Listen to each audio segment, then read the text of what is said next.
What happened here, May 23, 1934?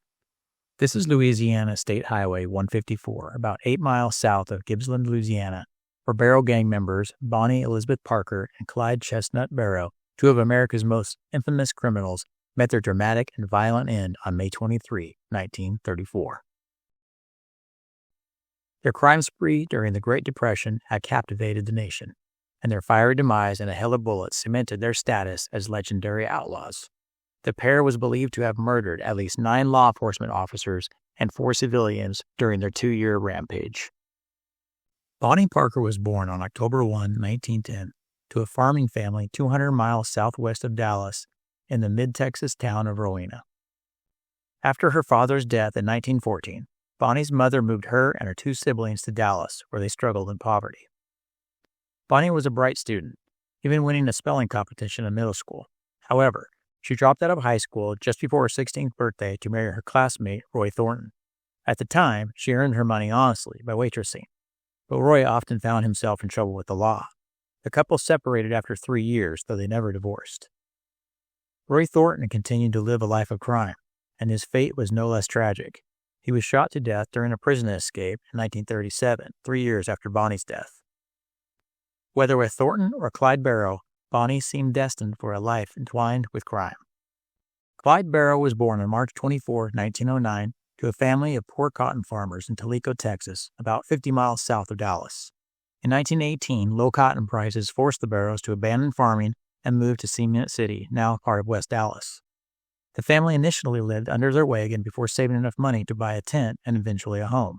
Clyde's father built a small service station at 1221 Singleton Boulevard in front of the house to support the family, but Clyde, still a teenager, and his older brother Buck had already begun their criminal activity, including petty theft and illegal animal fights. In 1930, Clyde's path crossed with Bonnie's in West Dallas. Their connection was instant, but within weeks, Clyde was arrested for burglary and car theft, marking the beginning of his downward spiral into hardened criminality. At just 20 years old, Clyde was sentenced to 14 years of hard labor at Easton Prison Farm in Huntsville, Texas. Bonnie remained fiercely loyal, smuggling a gun into the jail that enabled Clyde and 2 other inmates to briefly escape.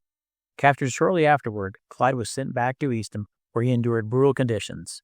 He was about 20 years old, 5'6", and 135 pounds. Though a criminal, he is said to have a tender side. That, with his small stature, made him a target for affection in prison. Clyde's 2 years at Easton was transformative and traumatic. In an act of desperation, he maimed himself by severing 2 toes on his left foot. He hoped this would help him avoid hard labor and possibly earn parole. Just 6 days later, his gamble paid off. Along with his mother's petitions, he was granted parole and released on February 2, 1932. However, Clyde emerged from prison a changed man, hardened, embittered, and determined never to return.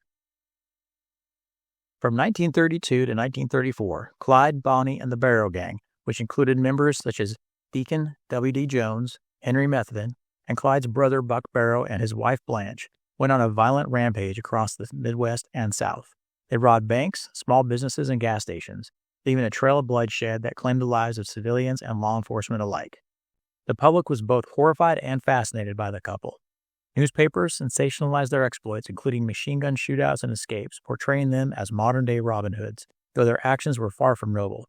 Some Depression-era Americans admired their defiance against the banks, which were seen as oppressive, while others condemned their ruthless violence.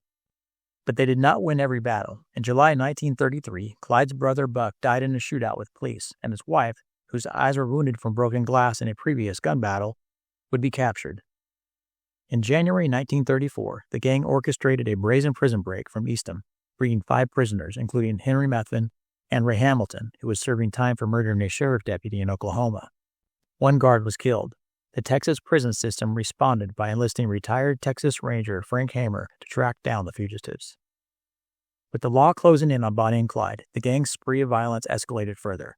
On Easter Sunday, April 1, 1934, 2 Texas Highway Patrol officers on motorcycles stopped on a dirt road to assist what they believed to be a stranded motorist.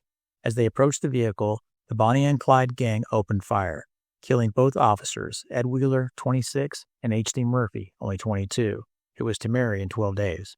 Both men died with their pistols holstered. Bonnie and Clyde alone were blamed for the murders, though a witness said Methvin was also there. 5 days later, Clyde murdered Constable Cal Campbell in Oklahoma. Witnesses began identifying Clyde by his pronounced limp, a result of his self-inflicted injury and his missing toes. They also kidnapped the chief of police and released him once they reached Kansas. The gang eventually sought refuge at the rural Louisiana farm of Henry Methvin's parents. Methvin's father, Ivy, concerned for his 22-year-old son, cooperated with authorities, agreeing to lure Bonnie and Clyde into a trap in exchange for leniency.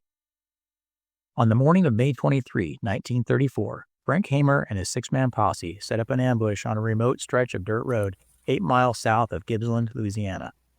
When Bonnie and Clyde slowed their stolen 1934 Ford V8 sedan to speak with Ivy Methvin, who was staged as a stranded motorist, the posse opened fire. Over 130 bullets riddled the couple's car. Clyde died instantly, unable to fire a shot. Bonnie, clutching a gun, also died before she could respond. The car rolled forward about 40 feet before coming to a stop. The infamous outlaws were dead. The death of Bonnie and Clyde marked the end of a bloody chapter in American history. Crowds gathered at the ambush site, eager for a glimpse of the slain criminals. Their bodies were displayed publicly before being transported to Dallas for burial in separate cemeteries. As for their accomplices, they would die dramatically as well. Ray Hamilton, who escaped during the Eastham jailbreak, finished his sentence the following year by way of electric chair. He was 20 years old. Henry Methvin avoided the death penalty, but was convicted of murder. However, as a benefit of his cooperation, he was paroled in 1942. His freedom didn't last long. He died horrifically in 1948, having been struck by a train. Some people suspected he was murdered for his part in betraying Bonnie and Clyde. He was 36. W.D. Jones, the gang's teenage driver, who had quit the Barrow Gang shortly before his demise, lived until 1974, when during an argument he was shot 3 times with a 12-gauge shotgun. He was 58 years old. Bonnie and Clyde's story has endured a tale of rebellion and romance, immortalized in books, films, and folklore. However, beneath the myth lies the grim reality of their actions, a trail of death, destruction, and shattered lives, and a stark reminder of the consequences of a life of crime and what happened here on May 23, 1934. Be sure to check out the description for all the What Happened Here locations.